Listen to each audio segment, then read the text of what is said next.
Morning बच्चों आप लोगों ने अपने घरों में जो लोहे की वस्तुएं होती है या कोई भी सामान वगैरह होते हैं उसमें जंग लगते तो देखा ही होगा। अधिकतर सभी लोगों ने देखा होगा। और ये अधिकतर कौन से मौसम में होता है? जैसे अभी बरसात का सीज़न है, रेनी सीजन, तो उसमें अधिकतर आपको देखने को मिल जाएगा। लेकिन क्या आपने कभी ध्यान दिया है कि ये क्यों होता है और किस लिए होता है? तो आइए इसी जंग लगने पर आधारित हमारा आज का टॉपिक है, जिसके बारे में हम चर्चा करेंगे, जिसे हम कहेंगे संक्षारण या कोरोजन। तो संक्षारण या कोरोजन क्या है, इसके बारे में हम जान लेते हैं। हम संक्षारण की परिभाषा की बात करें तो जब कोई धातु अपने आसपास वायु, अम्ल, आर्द्रता आदि के संपर्क में आती है और उसकी ऊपरी परत संक्षारित होने लगती है, अर्थात वह धीरे धीरे समाप्त होने लगी, तो इस घटना को हम क्या कहते हैं? संक्षारण कहते हैं। या हम अगर इसको इंग्लिश में देखें तो metals are eating up of metals by the action of air, moisture और a chemical such as an acid on their surface is called corrosion. इसका मीनिंग ये है कि जब कोई भी धातु उसकी जो बाहरी जो परत होती है वह वायु, अम्ल और आर्द्रता के संपर्क में जब आती है तो उसका जब क्षरण होने लगे, उसकी जो सतह होती है वो क्षारित होने लगे, संक्षारित, तो उसे हम कहते हैं संक्षारण या कोरोजन। तो इस प्रकार से हम संक्षारण को परिभाषित कर सकते हैं कि जब कोई भी धातु उसके आसपास जितनी भी एयर्स होती है, एसिड्स होती है या कोई मॉइस्चर होता है, नमी, तो उसके संपर्क में यानी उसके कांटेक्ट में आता है तो उसकी जो ऊपरी लेयर होती है वो हटने लगती है या टूटने लगती है, तो जिसके कारण से वह मटेरियल जो होता है, वह पदार्थ, वह धीरे धीरे खराब होने लगता है। तो इस घटना को संक्षारण कहते हैं।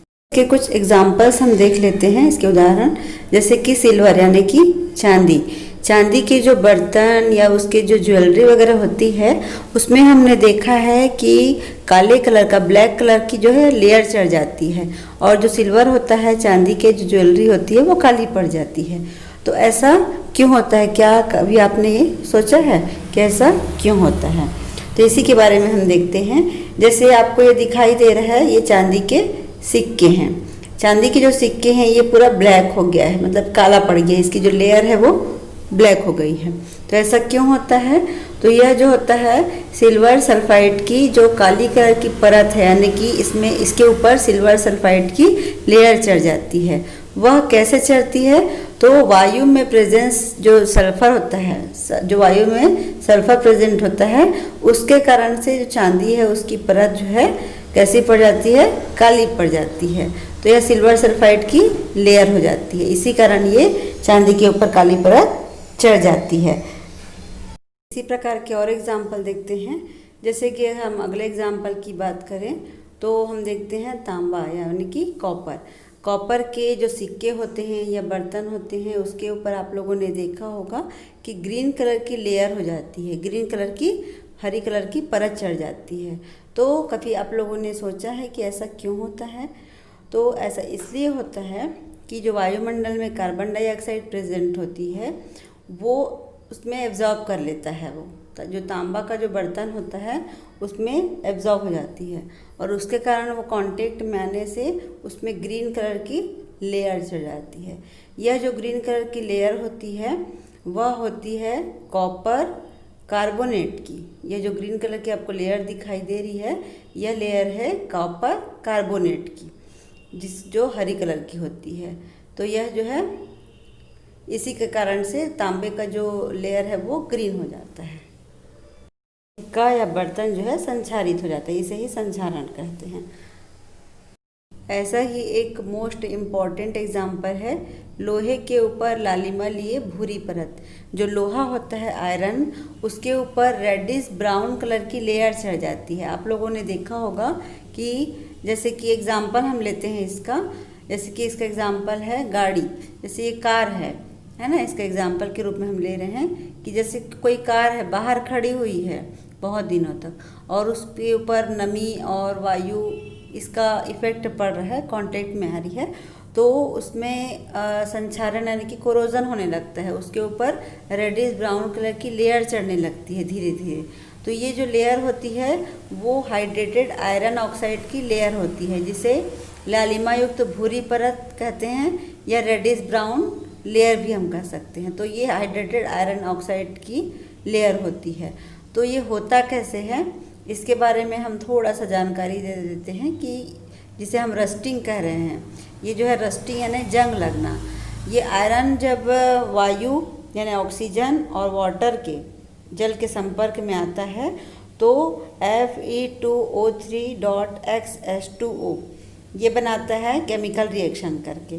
जब आयरन ऑक्सीजन और वाटर दोनों के संपर्क में आता है तो इसे हम जो बनता है उसको हाइड्रेटेड आयरन ऑक्साइड कहते हैं। और यही जंग यानी कि रस्ट का फॉर्मूला है, सूत्र है। ये बहुत ही इम्पोर्टेंट है, एग्ज़ाम के लिए भी एग्ज़ाम में आता है कि जंग क्या है, इसका फॉर्मूला लिखिए। तो ये जो Fe2O3.XH2O ये जो है हाइड्रेटेड आयरन ऑक्साइड कहते हैं और यही रस्टिंग या जंग का फॉर्मूला है। तो आयरन के 4 मॉलिक्यूल, ऑक्सीजन के 3 मॉलिक्यूल और वाटर के जो है 2 मॉलिक्यूल मिला करके हाइड्रेटेड आयरन ऑक्साइड बनाता है।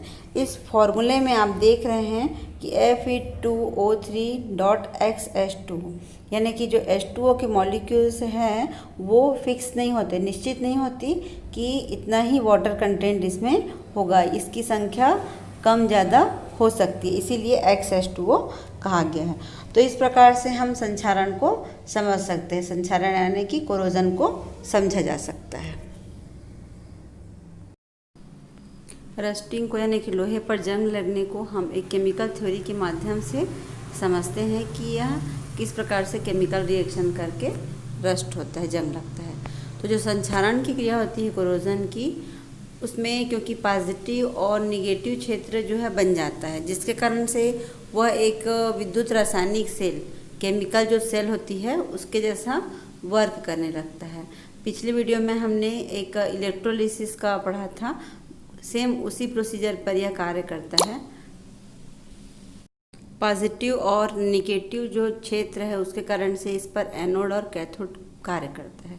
तो अगर हम एनोड की बात करते हैं तो जो आयरन होता है वह Fe2+ के रूप में सॉल्यूशन में चला जाता है। यह जो प्रोसेस है वो एनोड पर होता है। कैथोड की अगर हम बात करें तो ऑक्सीजन के प्रेजेंट में जो एनोड से इलेक्ट्रॉन रिलीज हुआ है वो इलेक्ट्रॉन जल के जो मॉलिक्यूल्स है उसके द्वारा ग्रहण कर लिए जाते हैं, ले लिए जाते हैं, एक्सेप्ट कर लेते हैं और वो एक्सेप्ट करके OH- आयन बनाते हैं। तो इसका जो आपको रिएक्शन यहाँ पे आपको दिखाई दे रहा है। तो जो एनोड होता है, एनोड पर जो Fe2+ आयन बना होता है OH- आयन से क्रिया करके आयरन हाइड्रोक्साइड बना लेता है और वही आयरन हाइड्रोक्साइड नमी और वायु के संपर्क में आके हाइड्रेटेड आयरन ऑक्साइड बनाता है और यही रस्ट या जंग कहलाता है, जिसका फॉर्मूला होता है Fe2O3.XH2O जो कि सॉलिड फॉर्म में होता है। और यही लोहे पर जंग लगने का रासायनिक सिद्धांत यानी कि केमिकल थ्योरी ऑफ रस्टिंग है। इसी प्रोसेस पर लोहा यानी कि आयरन पर रस्ट होता है, रस्टिंग होता है। अगर हम इसके संक्षारण को रोकने के उपायों की बात करें यानी कि प्रिवेंशन ऑफ कोरोजन की बात करें तो सबसे पहला हम देखते हैं पेंट करके। किसी भी वस्तु में, मटेरियल में अगर हम पेंट कर दें, जैसे कि हमारे घरों में रेलिंग होते हैं या लोहे की कोई भी वस्तु होती है, तो उस पर अगर हम पेंट चढ़ा दें, कोई भी पेंट, तो जो वायु होती है या नमी होती है वो उसकी लेयर उस पर नहीं चढ़ती और उसके कारण से वह रुक जाता है संक्षारित होने से और कोरोजन या जंग नहीं लगता। तो इससे हम पेंट करके रोक सकते हैं, सुरक्षित रख सकते हैं। ऐसे ही कुछ और उपाय हैं, जैसे और उपायों की अगर हम बात करें तो दूसरा उपाय है तेल लगाकर। अगर हम किसी वस्तु पर तेल लगाकर उसको रोकथाम करना चाहें तो भी कर सकते हैं। तेल लगाकर बाय ऑयलिंग, मतलब कि अगर कोई भी वस्तु है उस पर अगर हम ऊपर लेयर चढ़ा दें ऑयल की तो वो वस्तु भी खराब नहीं होगी। वैसे ही ग्रीस लगाकर, बाय ग्रीसिंग, जैसे कि हमारे घरों के दरवाजे बहुत कड़े हो जाते हैं तो हम ग्रीस वगैरह उस पर डालते हैं या कोई भी गाड़ियाँ होती हैं उस पर हम ग्रीस लगाते हैं तो उससे वह खराब भी नहीं होता है। संचारित नहीं होता है। अब सबसे इम्पॉर्टेंट अगर हम इसके रोकथाम की बात करें तो सब बहुत ही मोस्ट इम्पॉर्टेंट होता है गैल्वेनाइजेशन, जिसे यसद लेपन भी कहते हैं। तो गैल्वेनाइजेशन जो प्रोसेस होता है वो होता क्या है, जो पिघला हुआ जस्ता होता है, पिघला हुआ जिंक, उस पर लोहे की यानी कि आयरन की वस्तु को डुबाकर उसकी पतली परत चढ़ा दी जाती है। यही प्रोसेस गैल्वेनाइजेशन या यसद लेपन कहलाता है। यह बहुत ही इम्पॉर्टेंट जो है एक मेथड है कोरोजन को रोकने के लिए। मतलब कि जो पिघला हुआ जो जिंक होता है उसके अंदर में आयरन की जो सामग्री होती है, आयरन से बनी या लोहे की बनी, उसको डुबोकर उसकी पतली सी लेयर चढ़ाई जाती है, जिससे नमी या वायु इसके अंदर नहीं जा पाता और यह संचारित होने से रुक जाता है और बच जाता है। तो ये बहुत ही इम्पॉर्टेंट इसके रोकने के उपाय हैं। ऐसे और बहुत सारे उपाय हैं। जैसे और हम बात करें तो अगला है और उपाय है इसके, जैसे टीन क्रोमियम का लेपन करना। जब हम किसी भी मेटल के ऊपर टीन का क्रोमियम का लेपन कर देते हैं तो यह संचारित होने से रुक जाती है। इसका बहुत ही अच्छा एग्जाम्पल है, हम अपने घरों में देखते हैं नल जो होता है उस पर बहुत चमकीला चमकदार लेयर चढ़ा रहता है सिल्वर कलर का। ये बहुत ही इम्पॉर्टेंट इसका एग्जाम्पल है। हम लोगों ने घर में देखा ही होगा, जनरली सबके घर में रहता है। तो इस पर एक लेयर चढ़ाता है सिल्वर, बहुत चमकती है ये। तो ये जो होती है क्रोमियम की लेयर होती है, उस पर क्रोमियम की लेयर चढ़ा दी जाती है ताकि यह नल जो है खराब ना हो। तो यह संचारित होने से बचाने के उपाय हैं। एक और मेथड है मिश्र धातु बनाकर, यानी कि एलॉयज बनाकर। एलॉयज जो होता है मिश्र धातु, 2 या 2 से अधिक जो मिश्र धातुएं होती है उसका समांगी मिक्सचर बनाया जाता है। जैसे एग्जाम्पल के लिए अगर हम देखें, लोहा, निकिल और क्रोमियम से स्टेनलेस स्टील बनाया जाता है जो कि कोरोजन को रोकता है। इसके बारे में हम भी एलॉयज के बारे में हम डिटेल में और आगे पढ़ेंगे। तो इस प्रकार से हमने देखा कि संक्षारण को रोकने के लिए बहुत सारे उपाय हैं, जैसे कि पेंट करके, तेल लगाकर, ग्रीस लगाकर, या गैल्वेनाइजेशन करके, टीन या क्रोमियम का लेपन करके और मिश्र धातु बनाकर। इस प्रकार बहुत सारे ऐसे उपाय हैं जिससे संक्षारण को रोक सकते हैं। कोरोजन को समझने के लिए आपकी बुक में एक प्रैक्टिकल दिया गया है 3 टेस्ट ट्यूब पर। तो आइए इस जो प्रैक्टिकल है, इस एक्टिविटी, उसको थोड़ा सा समझ लेते हैं कि कैसे हम कोरोजन को क्लियर कर सकते हैं। तो सबसे पहले हम देखते हैं कि इसके प्रैक्टिकल करने के लिए 3 टेस्ट ट्यूब ले रहे हैं, एक्सपेरिमेंट कर रहे हैं, जो प्रूफ करेगा कि वाटर और एयर दोनों के प्रेजेंस में ही कोरोजन यानी कि रस्टिंग होता है। तो इसके लिए जो मटेरियल्स लगेंगे वो हैं 3 test tube, 3 rubber corks, 3 iron nails, anhydrous calcium chloride और ऑयल। तो इस प्रकार से जो मटेरियल रिक्वायर्ड है। अब हम 3 टेस्ट ट्यूब लेंगे और 3 टेस्ट ट्यूब में हम तीनों में क्लीन किया हुआ आयरन का नेल्स लेंगे। कुछ इस प्रकार से हम इसको रख देंगे तीनों में ही, और तीनों में जो नेल्स हम रख रहे हैं वो एकदम क्लीन होना चाहिए, उसमें किसी भी प्रकार का कोई रस्टिंग पहले से नहीं होना चाहिए। अब हम टेस्ट ट्यूब ए, बी और सी में तीनों में हमने नेल्स डाल दिया। अब सबसे पहले हम क्या करेंगे कि जो टेस्ट ट्यूब ए होगा उसमें कुछ मात्रा पानी की डालेंगे और ऊपर से हम कॉर्क लगा देंगे। अब हम टेस्ट ट्यूब बी में जो बॉइल्ड डिस्टिल वाटर है उसे हम पूरे नेल्स तक भर देंगे, और नेल्स तक भरने के बाद इसमें हम 1 ml ऑयल की कुछ बूंदें यहाँ पर डालेंगे। लगभग 1 ml लेंगे और इसके ऊपर डालेंगे, और इसका जो लेयर है वो पूरी तरीके से ऑयल से ढक जाएगा। और उसके बाद हम उसके ऊपर में फिर कॉर्क लगा देते हैं, जैसे हमने पहले लगाया था वैसे ही कॉर्क हम लगा देते हैं। अब हम जो टेस्ट ट्यूब सी है, टेस्ट ट्यूब सी में क्या करेंगे कि कुछ मात्रा एनहाइड्रस कैल्शियम क्लोराइड की डालेंगे, और एनहाइड्रस कैल्शियम क्लोराइड की डालने के बाद हम उसके ऊपर में भी कॉर्क लगा देंगे। तो तीनों में हमने कॉर्क लगा दिया। अब हम इस टेस्ट ट्यूब को कुछ दिनों के लिए ऐसे ही छोड़ देंगे। तो उसके बाद हम देखते हैं कि इसमें क्या प्रोसेस होता है। तो आफ्टर 3 डेज हम देखते हैं कि इसमें क्या एक्टिविटी होती है। तो हमने देखा कि जो टेस्ट ट्यूब ए है उसमें रस्ट हमको दिखाई दे रहा है, जंग नेल्स में, लेकिन जो बाकी टेस्ट ट्यूब है उसमें ज़्यादा इफेक्ट नहीं पड़ा है। तो ये ऐसा क्यों हुआ, इसको हम आइए समझते हैं कि ऐसा क्यों हुआ कि टेस्ट ट्यूब ए में ही ऐसा प्रोसेस हुआ और बाकी दोनों में ऐसा प्रोसेस नहीं हुआ। तो हम बात करते हैं इसके प्रोसेस की।